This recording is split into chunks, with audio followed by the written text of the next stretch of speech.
Right, students, I am Advocate Soboni. Let me continue from where we left off describing the Constitution, right? First of all, let us begin with these very important concepts that every constitutional law student has to understand. First of all, you want to be able to define, you have to define the Constitution, right? When you define, right, first of all, we need to be able to define the word Constitution. What is a Constitution? If you look at your Oxford dictionary, it will tell you that a Constitution is a body of fundamental principles or established precedents according to which a state or any other organization is acknowledged to be governed. That is the Oxford simple and straightforward definition of a constitution, right? And also there was a philosopher called Aristotle. Aristotle lived between the years 384 to 322 BC. You must remember that we are now in AD.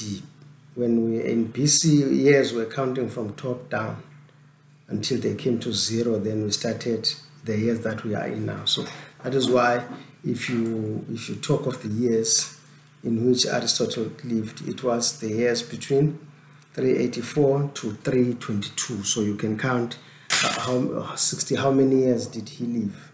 82 minus 22, right? Okay, so it could have been about 62 years of life, right? And one of his production was a book called Politics, right? That is where you will get all the information. That book is available in your libraries. You can always find it. It's called Politics, right? And then in that book, Aristotle identified three main types of constitution, right, for a government or a city, because Aristotle, we know that he was a Greek philosopher. So in Greek, people were governing cities. So for our purposes, we'll talk of state, right? And according to him, there were three main types of constitution, right? And Aristotle firmly believed that each form of government was able to govern for the good of all the people in that state at the same time. That was his belief. Now, it's up to you to choose whether you think democracy, monarchy, aristocracy is the best way of governing.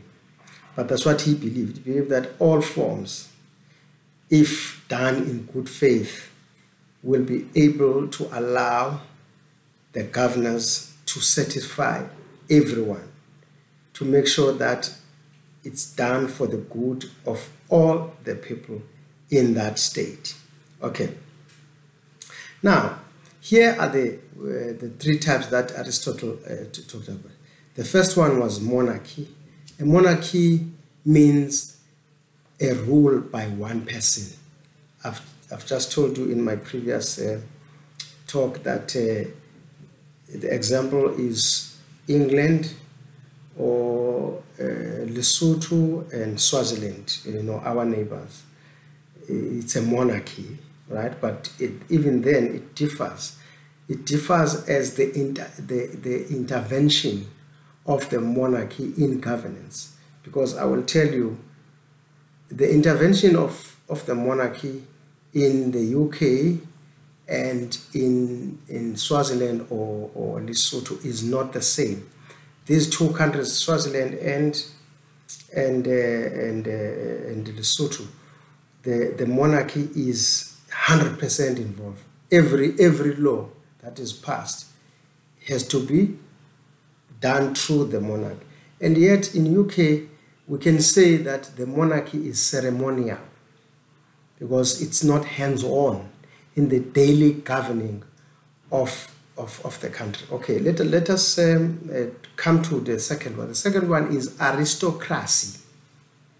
Aristocracy will mean the rule by a group of well-meaning individuals, right? Meaning and influential individual. That's why remember in Rome, you will talk of the nobility, the nobles, those people. For instance, you as lawyers if you were in Rome, you will be form part of the nobility. You'll be the nobles, so you'll be able to run a country because lawyers are regarded as highly regarded people who form the nobility, the nobles, who do not do work for any gain. You are supposed to be what we call a philanthropist, if you like, philanthropist or altruistic people, that people who do work for no gain. Those are the well-meaning, influential people who are also educated. Okay. Now, the third one will be democracy. We know democracy, we define it simply by saying it is the government for the people, by the people, right? So democracy only in the explanation of Aristotle, he described it as the rule by the entire citizenry, that is, all eligible voters in the state partake in the formation of the government. That is how Aristotle described democracy. Okay, but remember, Aristotle was never naive. He recognized that sometimes rulers would not rule for the common good. For instance, although I beg to differ with him somehow, because I think he left one type of constitution where I would call it kleptocracy. Kleptocracy is where the rulers in a country want to line their pockets at the expense of the masses. Where if you find, for instance, in our case, we take uneducated people and put them to be governors.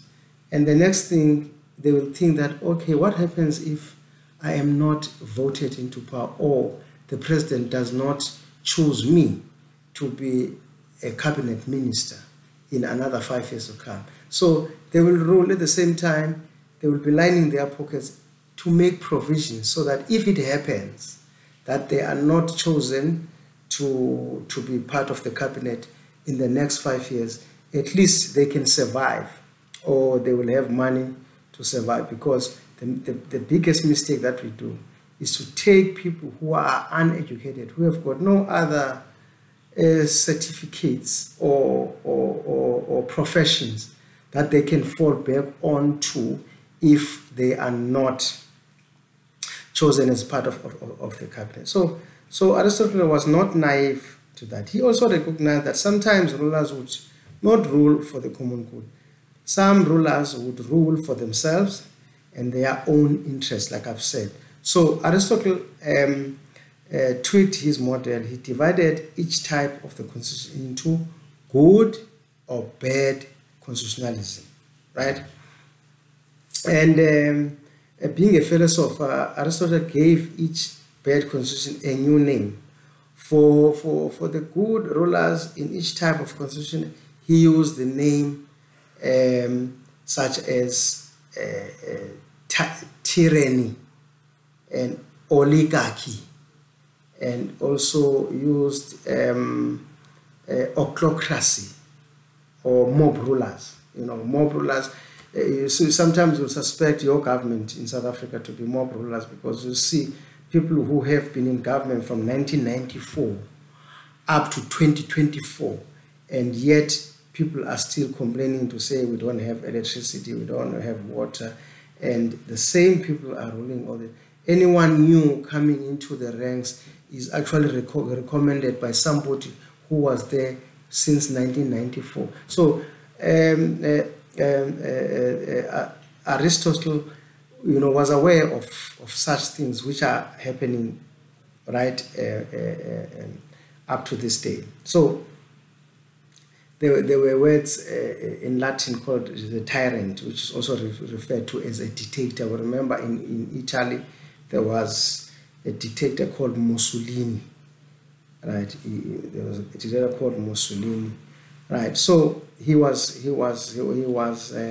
aware of these people who could mean harm for the benefit, instead of doing it for the benefit of the masses.